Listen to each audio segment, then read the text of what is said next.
और सबको यह मालूम पड़ गया। और फिर विश्वामित्र जी कहते हैं कि हे राजन,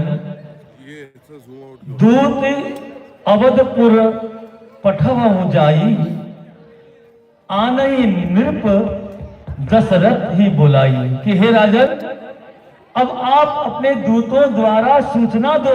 कहां? अयोध्या में राजा दशरथ जी को, और उनको निमंत्रण करो कि वे बड़े प्रसन्न होकर बारात लेकर आए। हो गया, ठीक हो गया। और अभी निकाला। ऐसे वचनों को सुनकर राजा जनक जी प्रसन्न होते हैं और अपने विशेष दूत को बुलाते हैं और निमंत्रण पत्र देकर बहुत कुछ समझाते हुए अयोध्या में भेजते हैं। और उस दूत के साथ और 10 सैनिक और जाते हैं और बड़े ही आदर के साथ अयोध्या में पहुंचते हैं। और वहां पर जाकर राजा जनक जी के वचनों को सुनाते हैं। बसहि नगर जहि लक्ष्मी करी, कपट नारी पर बेसु, तेहिपुर के शोभा कहत सकुचई शारद सेसु। अयोध्या में राजा दशरथ जी को निमंत्रण देते हैं, प्रसन्न हो जाते हैं और समय अनुसार वे बारात लेकर जनकपुर में आते हैं। और जनकपुर में भी जनक जी और अपने पूरे उस राज्य में इतना शोभा बढ़ा देते हैं कि जिसका वर्णन करना बड़ा मुश्किल।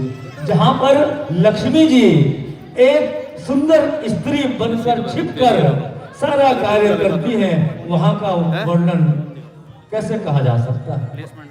चार्जिंग पॉइंट चाहिए इस प्रकार से और राजा दशरथ जी भरत शत्रुघ्न को लेकर और पूरे बारात के साथ जनकपुर में पहुंचते हैं और वहां बड़े विधि विधान से फिर भरत और शत्रुघ्न और लक्ष्मण जी का भी विवाह होता है।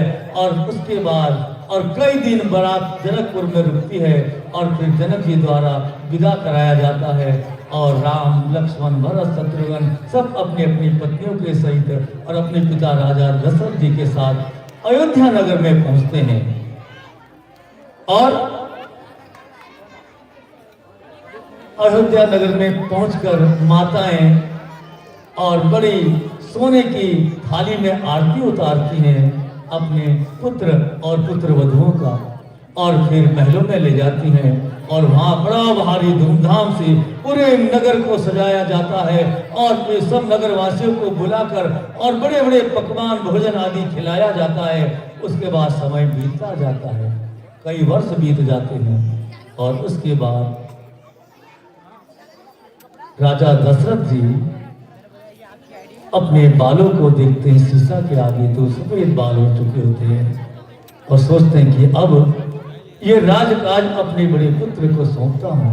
और ऐसा सोच विचार कर और अपने ऋषियों को, वशिष्ठ जी आदि को बुलाकर और शुभ मुहूर्त, शुभ घड़ी निकाला जाता है। और फिर राम जी की राज तिलक की तैयारियां होने लगती है।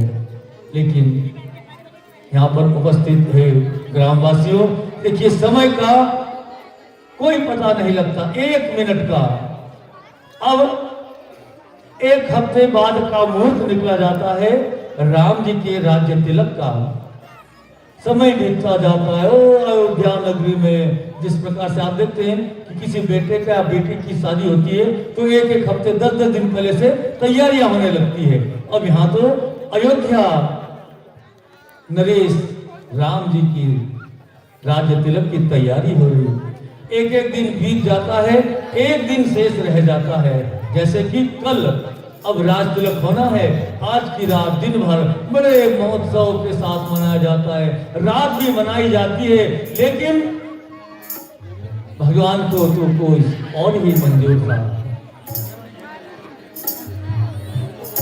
और मंथरा नाम की एक दासी केकई की, उसकी बुद्धि में सरस्वती जी विराजमान हो जाती हैं, क्योंकि अभी राम जी ने तो बड़े बड़े दानवों का वध करना है, बड़े बड़े लीलाएं करनी है, इसलिए और वह सब कारण बन जाता है। और उसके रात भर में इसलिए